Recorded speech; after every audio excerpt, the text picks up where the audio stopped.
Au nom du Père et du Fils et du Saint-Esprit, ainsi soit-il. Notre Père qui êtes aux cieux, que votre nom soit sanctifié, que votre règne arrive, que votre volonté soit faite sur la terre comme au ciel. Donnez-nous aujourd'hui notre pain de chaque jour. Pardonnez-nous nos offenses, comme nous pardonnons à ceux qui nous ont offensés. Et ne nous laissez pas succomber à la tentation, mais délivrez-nous du mal, ainsi soit-il. Saint Pie X, au nom du Père et du Fils et du Saint-Esprit, ainsi soit-il. Alors, la dernière fois, nous avions vu qu'il y avait 3 époques dans la vie et l'œuvre de Donoso Cortés. Et nous avions vu la dernière fois celle du libéral modéré, 1832 à 1836. Aujourd'hui, nous allons voir celle du conservateur libéral, 1837-1847. Nous ne pourrons pas terminer cette fois-ci, mais nous le ferons la prochaine fois. Donc, nous abordons cette deuxième étape de sa vie, le conservateur libéral. En 1837, un nouveau projet de constitution est débattu au Cortés. Et à cette occasion, Donoso rédige une brochure,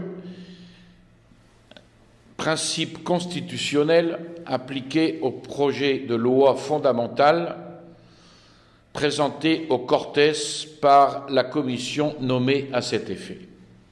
Et là, on voit une première évolution dans la pensée de Donoso Cortés. Sa conception du rôle de la monarchie devient plus conservatrice. C'est pas encore parfait, vous allez le voir, mais ça devient plus conservateur. L'accent est mis sur la famille royale, dépositaire de l'intelligence sociale léguée par les siècles, et sur le caractère sacré de l'institution monarchique. Le pouvoir du roi est, dit-il, un et indivisible, et ses sujets ne sont pas souverains. Donoso s'oppose à tout projet de constitution qui retirerait du pouvoir au monarque et instaurerait une souveraineté, une co-souveraineté entre le roi et les Cortés. À cette époque, le général Espartero, libéral progressiste, vainqueur de la guerre civile contre les carlistes, occupe alors une position prépondérante. En 1840, la pression qu'il exerce sur la reine-mère Marie-Christine, cette pression est telle que celle-ci se voit contrainte à l'exil. Espartero en profite pour se faire élire régent par les Cortés, et dans l'opposition, Donoso va poursuivre son activité politico-littéraire et philosophico-historique. Il multiplie les articles dans la presse et en 1838, il publie presque simultanément 2 ouvrages, L'Espagne depuis 1834 et De la monarchie absolue en Espagne. Alors voilà ce qu'il écrit sur la monarchie absolue. La monarchie absolue n'a pas dû disparaître et n'a pas disparu parce qu'elle est une forme de gouvernement également condamnée par la raison dans toutes les périodes de l'histoire, mais parce que appropriée à la société d'hier, elle ne l'est plus à celle d'aujourd'hui.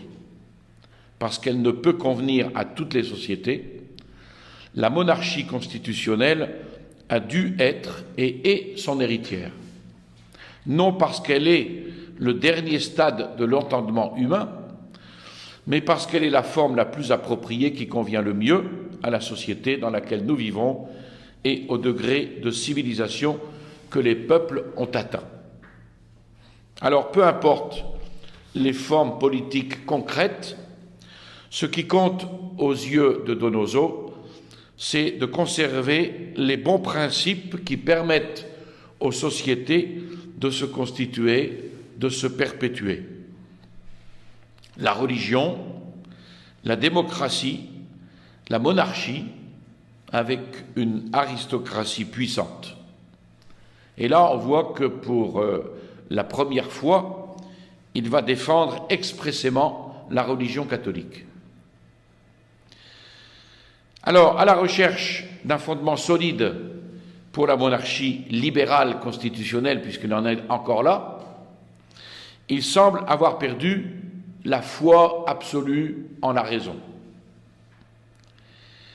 La foi absolue dans la suprématie de l'intelligence. Au nom de la raison, en effet, il avait entonné un hymne à la Révolution française. Et là, elle n'est plus pour lui ce qu'il appelle, elle n'est plus pour lui que l'ultime égarement de la raison. L'excès, disait Francisco de Quevedo, 2 siècles avant lui, l'excès est le venin de la raison. Donc il s'écarte peu à peu du libéralisme au profit du conservatisme. Déjà, Donoso montre une étonnante connaissance de la situation des peuples d'Europe et de leur gouvernement, et un intérêt particulier pour les questions qui relèvent aujourd'hui de la géopolitique. Il écrit à propos de la France: la politique du gouvernement français, par-delà les époques historiques, a toujours été d'intervenir comme acteur dans les questions espagnoles. Elle fut souvent notre ennemi, d'autres fois notre allié, mais à ce jour, elle n'a jamais été un spectateur indifférent de nos gloires ou de nos désastres, de nos guerres ou de nos discordes civils. Donc, honnête, Donoso confie à ses lecteurs: la dot qui me rend fier est un amour profond pour mon pays, et la faiblesse que j'avoue est une inclination irrésistible, instinctive pour la France. En automne 1838, il publie une série d'articles de vulgarisation sur l'œuvre de Jean-Baptiste Vico, qui va être l'une de ses sources d'inspiration. Il cherche à éveiller l'intérêt du public hispanique pour les grands principes de la philosophie de l'histoire du penseur italien qu'est Vico. Ses considérations sur le christianisme, en 3 brefs articles, vont constituer une autre étape dans l'évolution de sa pensée. Pour la première fois, il y affirme que, je cite, « le christianisme est la vérité et toute la vérité », et qu'il est, ce christianisme, je le cite, la plus haute de toutes les philosophies. Alors, le Donoso des années 1847-1853, qui verra dans le seul christianisme la solution des problèmes politiques et sociaux, est nettement en germe. Au début de 1839, la question d'Orient lui donne l'occasion de montrer publiquement sa profonde connaissance des problèmes de politique internationale.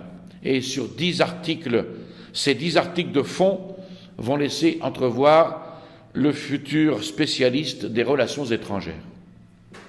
Il y expose ses conceptions sur les rapports de force entre États, sur les rivalités de pouvoir entre territoires, populations, gouvernements. Je le cite: « Partout où il y a réunion d'hommes, de familles, de tribus, de peuples, il y a nécessairement un ordre hiérarchique, sans lequel les associations humaines ne peuvent exister. Cela étant, dès que plusieurs peuples cherchent à se réunir pour former une des grandes divisions du globe, ils ne peuvent se constituer en cette sorte d'association sans que l'un de ces peuples prévale sur les autres, c'est-à-dire soit souverain. Enfin, dès que les différents peuples qui habitent les différentes zones de la terre cherchent à se réunir pour former la grande association humaine, terme de toutes ces associations progressives, ils ne peuvent se constituer en cette sorte d'association sans que l'une de ces zones s'assoie sur le trône du monde. Il y a certaines époques dans l'histoire où la souveraineté se décide sur les champs de bataille, par la guerre entre les armées. Il y a une autre époque où la souveraineté appartient au peuple le plus civilisé. Alors la question se décide par la guerre entre les différentes civilisations du monde. Et puis il y a une troisième époque, enfin, où la souveraineté appartient au peuple le plus industrieux. Alors, la question de la souveraineté se décide par la guerre entre les diverses industries rivales. En 1840, la confrontation est totale entre le général Espartero, chef des libéraux progressistes, et les partisans modérés de la reine-mère Marie-Christine. Donoso Cortés se rapproche du cercle des conseillers intimes de la couronne et, prétextant des problèmes de santé, il va solliciter l'autorisation de se rendre en France le 27 juillet. Et dès cette époque, il est probable qu'il ait connaissance de l'intention de la reine-mère de s'exiler.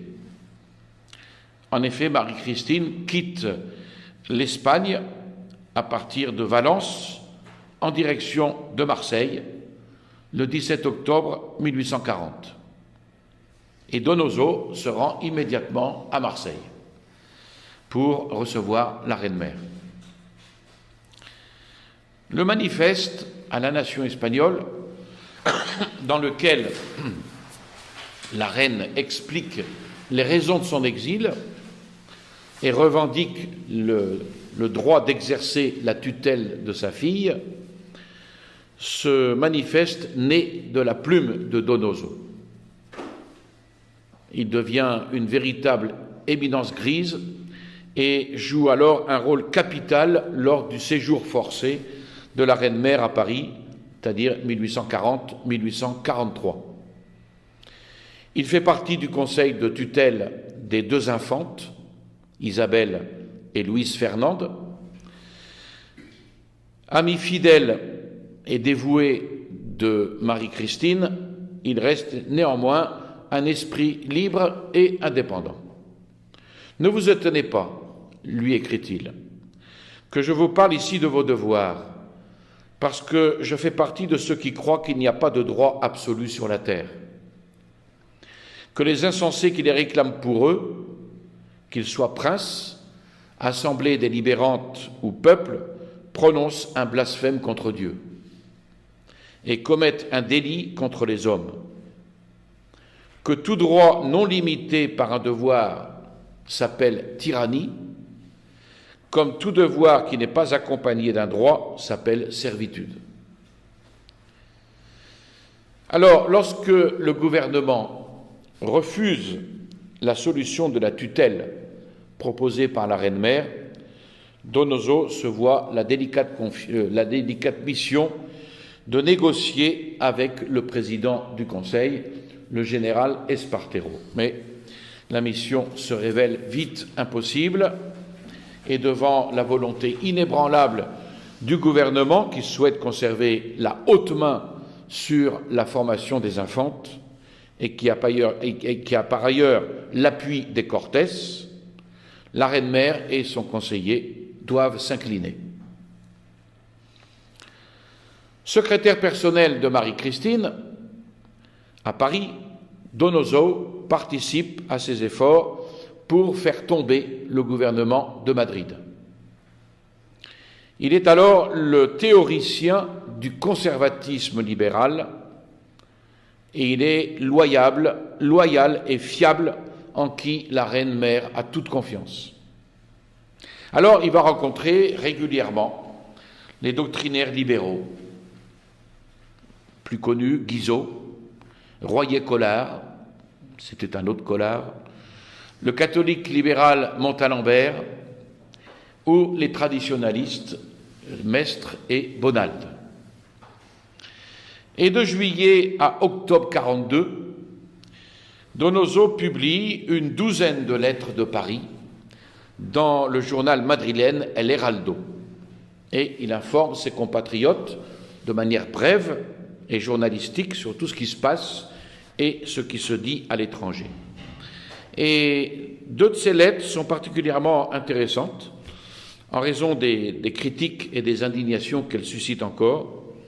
Et Donoso y aborde la délicate question de la philosophie de la guerre. C'est intéressant d'avoir une notion juste de la guerre. Alors, je cite un peu longuement, mais l'article est très intéressant. La guerre, dit-il, est le phénomène le plus général qui existe. On connaît ça. Hein. Parce que c'est un phénomène de tous les âges, de toutes les régions. Elle est un fait humain, nécessaire, éternel. C'est un fait divin. Si la guerre est un fait divin, c'est un fait bon, parce que le mal n'est pas l'œuvre de Dieu, mais un effet du libre arbitre de l'homme. La guerre, œuvre de Dieu, est bonne, comme le sont ses œuvres. Mais une guerre peut être désastreuse et injuste, parce qu'elle est l'œuvre du libre arbitre de l'homme. Je comprends et j'applaudis ceux qui condamnent une guerre particulière que l'intérêt public ne justifie pas. Mais je n'ai jamais pu comprendre ceux qui anathématisent la guerre. Il ne faut pas hésiter un seul instant à le dire. La guerre est une énigme pour l'humanité, comme le sont tous les faits providentiels. La guerre et la conquête ont toujours été les instruments de la civilisation dans le monde. Parfois, c'est le peuple civilisé qui s'est proposé d'appeler à la vie de la civilisation les peuples soumis à la barbarie. D'autres fois, lorsque le peuple civilisé s'est livré à un coupable repos, les peuples barbares l'ont tiré de son sommeil et se sont jetés sur lui, les armes à la main, pour réclamer leur part dans le commun héritage, pour apaiser à la source des eaux vives la soif de civilisation qui les dévore sans qu'ils le sachent. Alors, pour Donoso, paradoxalement, la guerre ne répand pas le matérialisme, mais l'idéalisme. Elle n'endurcit pas les cœurs, mais elle les purifie. Elle ne rend pas les hommes plus féroces et plus durs, mais elle calme et adoucit les mœurs.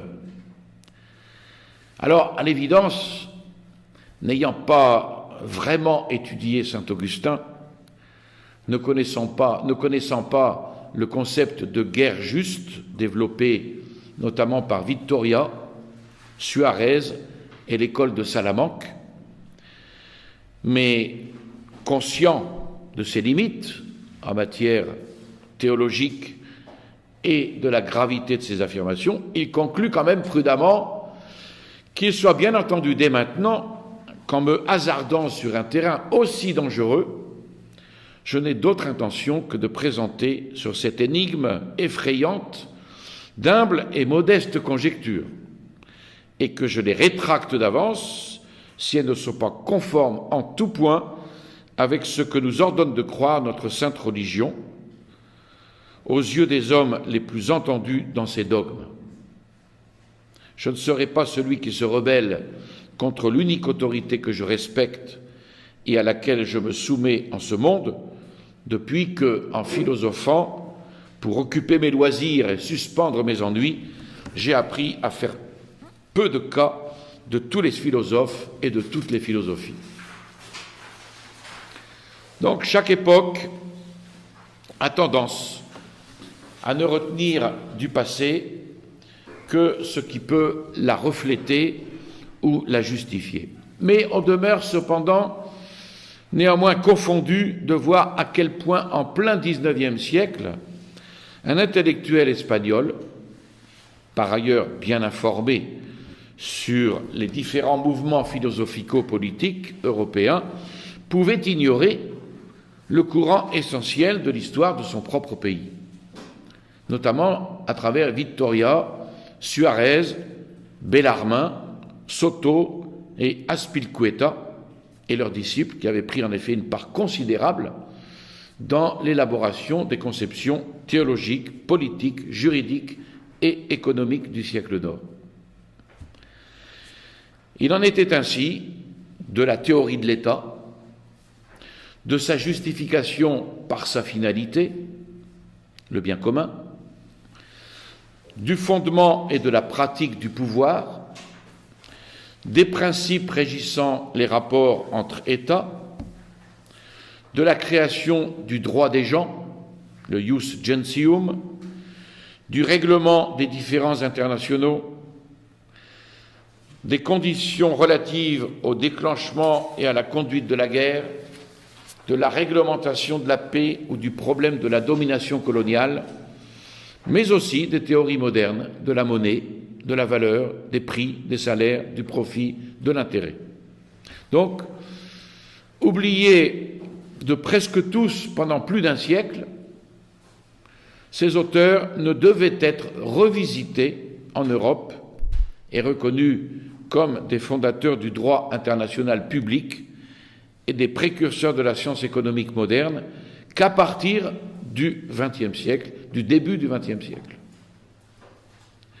Donc la redécouverte des auteurs de l'école de Salamanque ou de la scolastique hispanique fut d'abord le fait d'historiens et de juristes spécialistes du droit international. Alors parmi eux, on cite les noms de James Mackintosh en 1816, Wheaton en 1846, Georgi en 1876, Nice en 1894. Tous ces auteurs, vous les connaissez à la perfection. Dès le XIXe siècle, ils vont souligner l'influence de Francisco Vittoria, qui est beaucoup plus connu, sur les œuvres des juristes protestants Grotius et Pufendorf, lesquels passaient alors pour les précurseurs du droit international public moderne. Mais c'est surtout au début du XXe siècle qu'une pléiade d'auteurs, j'en cite quelques-uns, Barthélemy en 1904, Van der Pol en 1925, Hubert Beuve-Méry en 1928, Jean Baumel en 1936 et James Brown Scott en 1934, ils vont assurer définitivement la réputation de Francisco de Vitoria et de l'école de Salamanque. Donc à partir de 1930, des économistes vont revisiter à leur tour la scolastique hispanique. Et là, il faut citer les travaux de Hutchinson, Schumpeter, Raymond Rouver, Schaffwen et Rothbard, 1954, 1956, 1995. Ces économistes, aux convictions libérales ou libertariennes, sont convaincus qu'il y a de profondes affinités entre la pensée économique de l'école autrichienne et celle de l'école de Salamanque et celle de Fribourg, l'ordolibéralisme, la troisième voie, ou l'économie sociale de marché de Walter Eucken, Armack et Röpke. Dans le droit de la guerre, l'apport hispanique fut fondamental.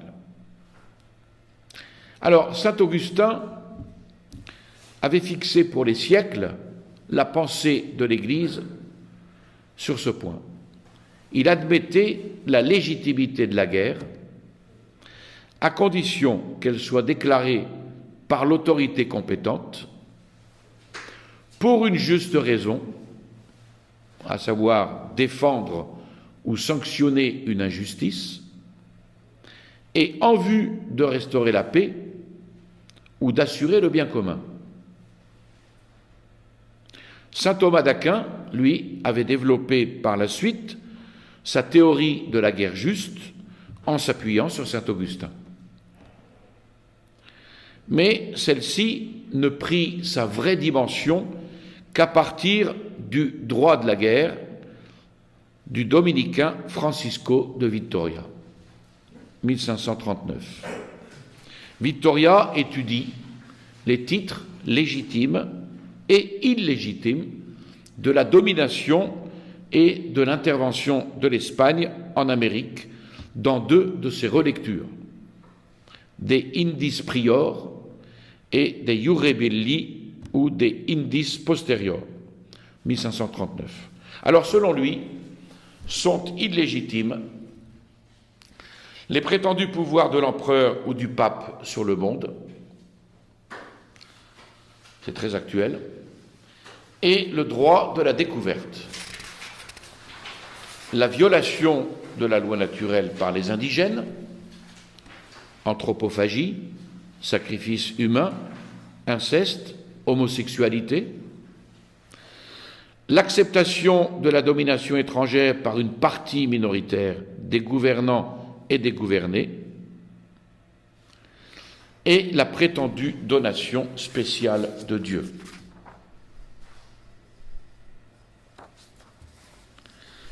Sont en revanche des titres légitimes, le droit des gens, le droit de communication naturelle, le droit de prêcher et d'annoncer librement l'Évangile,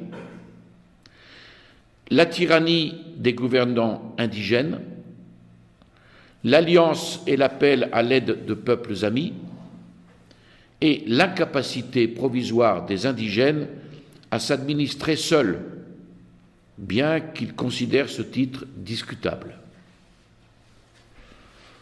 Alors, Vitoria, dans sa théorie de la guerre juste, énonce des principes qui peuvent être résumés en 3 points. Premièrement, il ne faut pas chercher des occasions et des causes de guerre, mais vivre en paix avec tous les hommes, le rejet de l'Évangile n'étant pas une raison de guerre juste. Deuxième point, il faut faire la guerre non pour la perte de l'ennemi, mais pour la défense de la patrie et pour que la paix puisse en résulter. Et troisième point, il faut une juste proportion entre la violation du droit et les maux engendrés par la guerre, et profiter de la victoire avec mesure et modération. Alors, la redécouverte de l'école scolastique par Donoso fut tardive. Elle se fit vraisemblablement à la lecture d'un auteur assez connu, Jaime Balmes, dans les années 1840.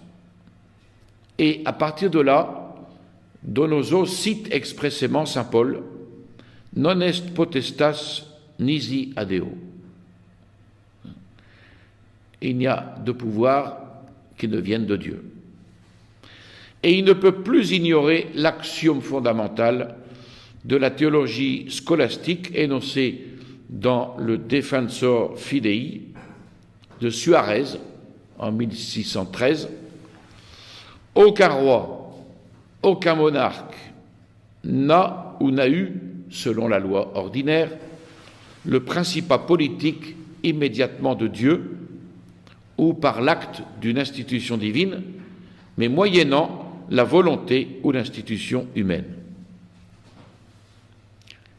Alors, fidèle à la doctrine de l'Église, le néo-thomiste Jaime Balmes précise d'ailleurs, 1 siècle et demi plus tard, l'Église enseigne l'obligation d'obéir aux puissances légitimes et ajoute que le pouvoir qui est exercé par ces puissances émane de Dieu. Cette doctrine convient aussi bien aux monarchies absolues qu'aux républiques et ne préjuge rien ni sur les formes de gouvernement, ni sur les titres particuliers de légitimité. Et la même doctrine sera énoncée par Léon XIII dans Immortalitei, par tous les auteurs scolastiques. Le droit naturel se nourrit donc de la loi éternelle. Il ne peut entrer en contradiction avec elle. Mais si le pouvoir public est d'origine divine, il n'a pas été conféré directement par un acte de Dieu à une personne déterminée, comme vont l'affirmer les théoriciens de l'absolutisme. Et ce thème va être au centre des controverses de 1606 à 1609 entre, d'une part, le cardinal Bellarmin et les auteurs scolastiques, et d'autre part, les légistes de Jacques Ier d'Angleterre. Un demi-siècle plus tard, Bossuet affirme lui aussi que tout pouvoir vient de Dieu, mais, alors que les théologiens scolastiques ajoutent que la délégation du pouvoir au souverain se fait par le peuple, le gallican Bossuet, théoricien de l'absolutisme, n'admet aucune délégation. Pour lui, comme pour les légistes de Jacques Ier d'Angleterre, le peuple ne saurait transmettre ce qu'il n'a pas. Il a d'abord été donné au peuple, dépositaire initial du pouvoir, qu'il a ensuite remis entre les mains d'un individu pour des raisons de circonstances historiques. Et ce transfert indirect a été reconnu de façon tacite ou expresse par la communauté qui constitue seule le porteur juridico-naturel de la souveraineté. Alors, point capital et légitime, selon eux, non pas la seule autorité en place, mais l'autorité qui ne perd jamais de vue sa mission, l'obtention du bien commun et le respect de la dignité humaine. Ce qui fait dire aux Donoso Cortés catholiques, traditionnalistes, de 1852, ça c'est la troisième étape, qu'on verra plus tard, monarchistes convaincus, comme l'était par ailleurs saint Thomas d'Aquin, Vittoria, Suarez, Balmès et les principaux auteurs scolastiques hispaniques, tous adversaires de l'absolutisme. Je ne condamne aucune des diverses institutions connues dans l'histoire, dès qu'elles reçoivent, bien entendu, l'animation de la vérité catholique. Et début 1843, Donoso rédige un mémoire sur l'histoire de la régence de Marie-Christine. Et ce texte est une pièce maîtresse qui permet de mieux comprendre l'origine de la monarchie libérale espagnole. Il sert aussi à apprécier l'évolution idéologique de Donoso. Donoso ne défend plus la monarchie qui repose essentiellement sur les classes moyennes, mais celle qui est en charge des intérêts de tous, des intérêts collectifs. Il n'y a, selon lui, d'autres formes du gouvernement possibles que celle qui réunit les trois principes historiquement constitutifs de la nation espagnole: monarchique, religieux et démocratique. Esprit éclectique, il pense encore évidemment en libéral et il souhaite fondre ce qui est opposé, concilier l'inconciliable. Comment voulez-vous concilier les éléments monarchiques, religieux et démocratiques? Il ne faut surtout pas accorder de crédit aux traditionalistes carlistes qui prétendent que le trône d'Isabelle repose en réalité sur les baïonnettes révolutionnaires. Mais déjà, Donoso Cortés n'est plus comme avant.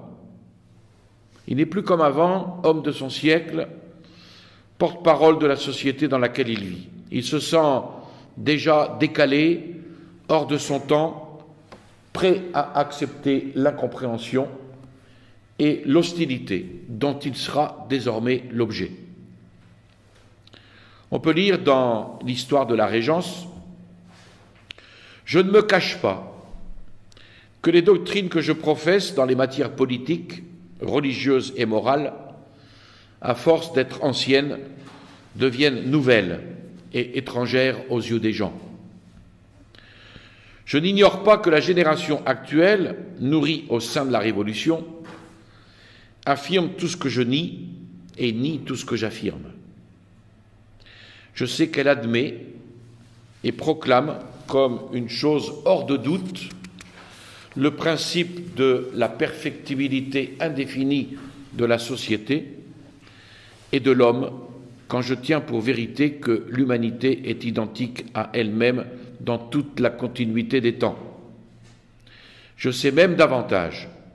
Je sais que les idées que je me propose de combattre, comme fausses, dangereuses ou absurdes, ont le vent en poupe et triomphent de tous les obstacles. Mais son devoir, dit-il, est de proclamer la vérité, quelles que soient les circonstances. Et Donoso va rejeter désormais l'évangile de l'optimisme social.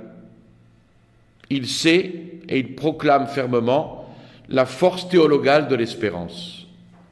Je le cite: « Le triomphe des idées que je proclame est impossible, absolument impossible dans les temps que nous vivons. Mais il convient de préparer la voie pour qu'elle puisse prédominer dans des temps plus favorables. Le triomphe de l'erreur peut être long et désastreux, mais il n'est jamais définitif et il n'est jamais éternel. La lumière de la vérité peut souffrir des éclipses et ceux qui la proclament souffrir tribulation ou le martyre, mais la véritable fille de Dieu est reine de la terre et du monde. Regardons-la fixement avec les yeux de l'espérance. » Ça, c'est ce qu'il faut dire aujourd'hui. En octobre 1843, au lendemain de la chute d'Espartero, Donoso retourne à Madrid. Et il se replonge dans l'activité parlementaire. Il poursuit ses collaborations dans la presse et il participe à la rédaction de l'Encyclopédie espagnole publiée en 1844. Il est comblé d'honneur et de prestige. Député au Cortés pour Badajoz, il prononce alors un discours au Parlement à l'occasion de la déclaration de la majorité d'Isabelle II. En 1844, il est nommé ministre plénipotentiaire et secrétaire personnel de la reine. Décoré de la Grande Croix d'Isabelle la catholique pour service rendu à la couronne, il reçoit du gouvernement français les insignes du grand officier de la Légion d'honneur, 1843. Et puis enfin, en 1845, à l'occasion du mariage d'Isabelle II, il devient membre du Conseil royal et se voit concéder les titres de marquis de Valdegamas et de vicomte del Valle.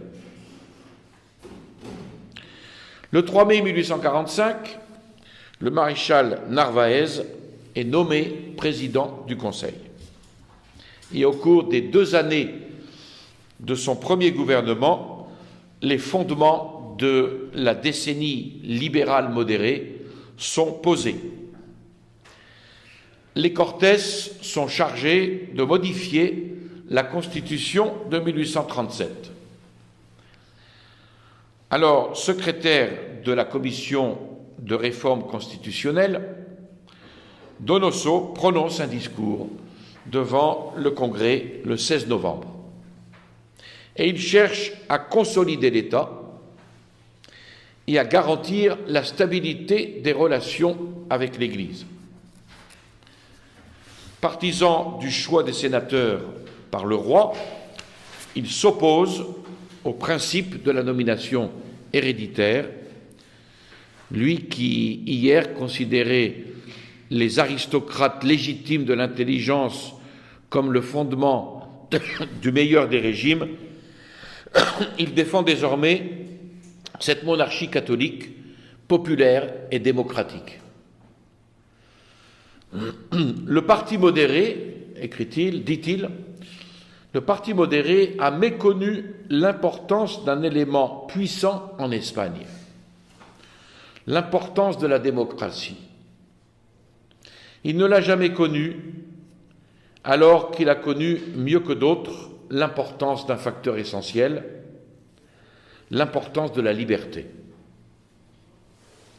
C'est dire, messieurs, qu'il a méconnu l'importance d'un élément espagnol, fondamentalement espagnol, ce qui a été son défaut, alors que sa qualité a été d'accueillir un principe éminemment européen qui est celui de la liberté.